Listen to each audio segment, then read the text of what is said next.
Oh yes! 401 km d'autonomie! Yeah! Bonjour les amis, c'est Mine ici, j'espère que ça va bien. Comment ça se fait que l'autonomie réelle d'un véhicule électrique, ça correspond jamais avec celui qui est annoncé par le concessionnaire? Par exemple, dans mon cas, mon Nissan Ariya avec la petite batterie, l'autonomie de départ affichait environ 401 km alors que c'est annoncé 349. Mais j'avais juste 10 km sur le domètre, alors il était neuf. Alors moi, j'ai pris le véhicule pour environ... j'ai roulé avec le véhicule pour environ 200 km et sur l'autoroute, pas mal. Et en ce temps frais, avec 10 degrés, mon autonomie a baissé à 339. Mais pourquoi? Ben, c'est très simple, je vais vous expliquer ça. Mais avant de commencer, mes amis, cliquez sur abonner sur ma chaîne YouTube pour continuer à suivre mes capsules. Ça serait très gentil. OK, on commence. En Amérique du Nord, l'estimation de l'autonomie d'un véhicule électrique est faite par le EPA, l'Environmental Protection Agency. Alors, l'EPA, ce qu'ils font, c'est qu'ils font 6 cycles de tests de conduite sur le véhicule.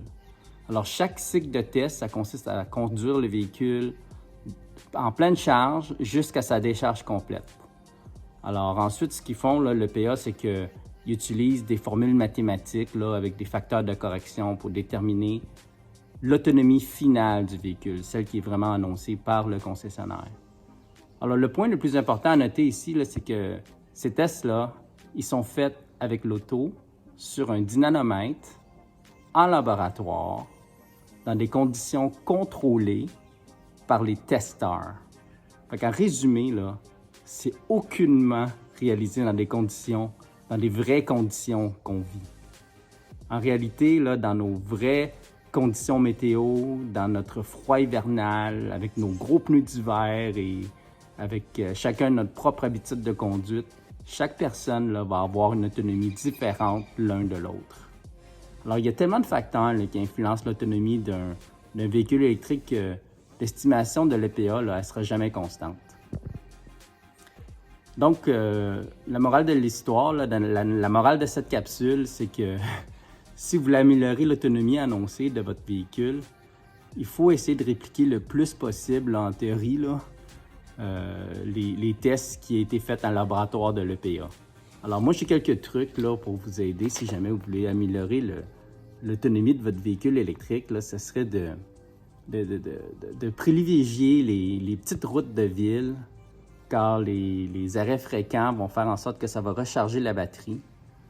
Conduire en mode B, éco si vous l'avez, et en activant le freinage régénératif. Pour nous, ce serait le e-step.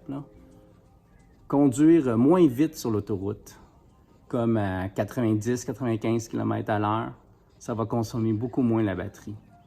Avoir des bons pneus, avec les bonnes pressions et les bonnes dimensions. C'est drôle à dire, mais je vais faire une capsule là-dessus.